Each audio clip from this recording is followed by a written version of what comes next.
First of all, what is a deadlock? Deadlock, just understand like this. You have a track and there are two trains, T1, T2. Now this train wants to start, but it is waiting for T2 to leave. And similarly, T2 is waiting for T1 to leave so that it may start or it may run on the track. But because they are on the same track, they both cannot run, right? There is another example, like you are here and there is a corridor and someone else is here.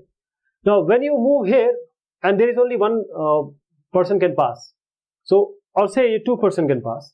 Now when this guy or you turn this side or sway here, you both sway together, means both the side you sway. When you go this side, he also goes this side. Now there is no possibility of you realizing that if you go this side and he goes this side, then you may pass. This is also an example of the deadlock. So before we go ahead with the deadlock, first of all, let us understand the system model. So computer resources, and essentially deadlock is related with the resources. So computer resources, they are of different type, or they are partitioned into several types, like the memory space, the CPU cycles, the files, the input-output devices. Now, there can be one printer, there can be multiple printers. There can be one CPU, there can be multiple CPU. So each type consists of some number of identical instances. That is, if you have two CPUs, the resource type CPU has two instances. Instances means only the number of times the resources is. So if a process now requests an instance of resource type, the allocation of any instance of that type will satisfy the request. That means a process is coming or has come. Now it asks for a request. That is, it wants certain resource. So if resource is available, it will be allocated. But there are certain cases where it may not be allocated, or certain scenarios we will see. The process may utilize a resource in only certain sequence. The sequence is like this. First, it would request. The process would request for the resource. If the request cannot be granted immediately, for example, if the resource is being used by some other process, then the requesting process has to wait. It has to wait so that, or till this process leave this resource.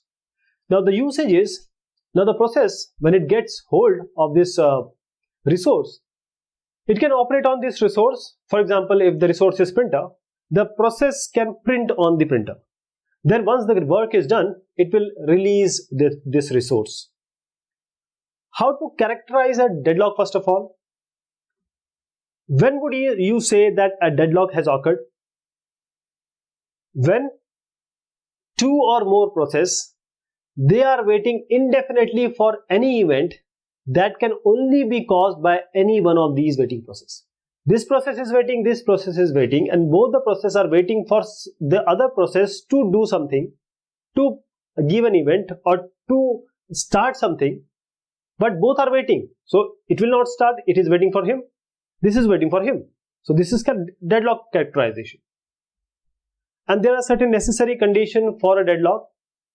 Deadlock is essentially related with resources. When we have one resource or multiple resources, then a process may ask the process, when it asks, the resource may not be available, or if it is available, it may be held by some other resource. So there is some sort of, you'll see cycle and all going on.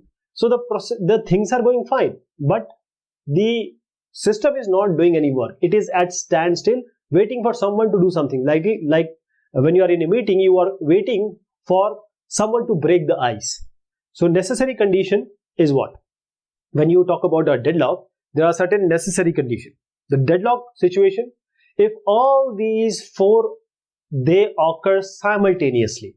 They all occur simultaneously, then we say the deadlock has occurred. The deadlock situation has occurred. First is mutual exclusion. At least one resource is there that is held in non-shareable mode. It is not being shared right now. At least one resource is there. So this is mutual exclusion.